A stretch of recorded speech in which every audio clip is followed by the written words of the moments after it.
Good morning, good afternoon, and good evening. Wherever you are, I hope you're doing great. Welcome to the new episode of the TMW podcast. This is Tad, your host. This episode is very special. It's a request from one of our early followers in our podcast. Thank you so much for the support, and I hope I can give justice to your request. Our topic is about setting boundaries in social interactions. Now, before we begin, let's start by defining what is boundaries. Boundaries are limits that we set for ourselves to protect our physical, emotional, and mental health. They can be about what we are willing to do, say, or allow others to do to us. Setting boundaries is vital, especially social interactions. I will tell you a story, a very short story, short lang to.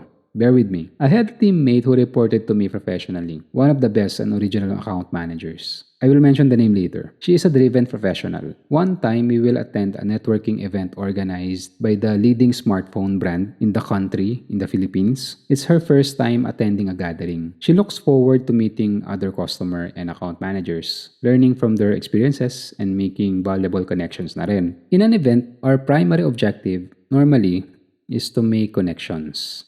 There's a moment when she finds a lively crowd of attendees engaged in conversation. She approaches the gathering location. A group of customers discusses a relevant topic and joins the discussion. She introduces herself and begins to express her ideas. She noticed that the conversation is shifting to a different area of her industry with which she is unfamiliar. So what happens? She returned to me and asked me if she could talk to me and discuss if I could help her engage with the scenario. So I advised her, you must set boundaries to maximize your time at the event. And she replied, how will I do that? I'm just new here. Then I told her, okay, get a pen, write this down. This is quick because I need to get back to my table. There's a VIP waiting for me. So with her pen and notebook, she write this down. First is acknowledge and respect. You need to acknowledge the discussed topic and the group's enthusiasm. They were there for a reason. Respect their interests but acknowledge that your expertise lies in a different industry. And that is okay. For me, this is not a sign of weakness. Remember, being honest and transparent, right? Okay, second that you need to do throughout the conversation, if you think the topic is still off from what you know or understand, you have to be polite in setting boundaries. Now, better to make a statement, but in the manner of not being stupid. Say something like, I'm interested in the topic you're talking about, but my background is in business. Is it alright if I steer the discourse in that direction? This is one way to interject a conversation. Just be polite in setting boundaries. Third that you need to do, the key here is keen observation. Once the group appreciates your honesty and openness, that is your signal to share insights or experiences related to your field or whatever that you wanted to share. You just have to ensure an engaging group discussion, okay?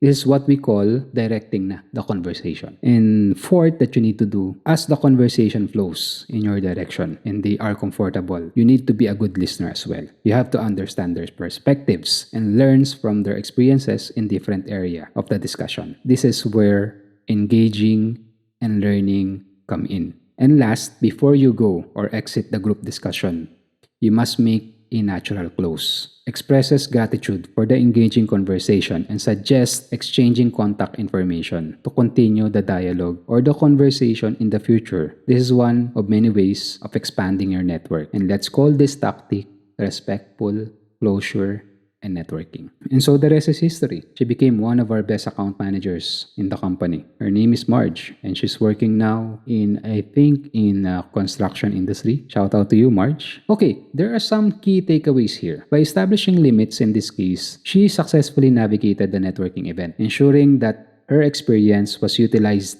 meaningfully. This enabled her to have meaningful conversations, learn from others, and make relevant connections to her professional aspirations. Setting social boundaries allows people like her to make the most of their time, respect their knowledge, and generate useful and expansion of connections. There are multiple reasons why it is critical to establish boundaries in social relationships. For starters, boundaries protect us from taking advantage or abuse, right? When we set clear boundaries, we inform others what we are and are not ready to accept. This can help to keep others from overstepping their bounds and breaking our consent. Second, boundaries help us to feel more comfortable and confident in social situations. When we know what we are willing to do and not to do, we feel more in control of our lives. This can help us to feel more relaxed, and at ease in social interactions. Third, boundaries help us to build healthy relationships. When we can set and maintain boundaries, we show others that we respect ourselves and our needs. This can help to create more honest and respectful relationships. Now, I know setting boundaries in social interaction is crucial to protecting ourselves and building healthy relationship. Actually, it is a skill that takes time and practice to learn, but it is worth the effort, I can assure you. Well, here's a couple of final tips. Remember to be clear and direct, be respectful, be willing to compromise. This is okay as long as you can still uphold your own needs and be consistent in enforcing it. This will help others to understand that you are serious about your boundaries. As I mentioned before, it is an essential skill for everyone to learn. By setting boundaries, we can protect ourselves and build healthy relationships with friends, colleagues, subordinates, teammates, connections, and even family members. I hope that this episode has made a positive contribution to the society and understanding about the topic. And I need your help as well. What do you think of this episode?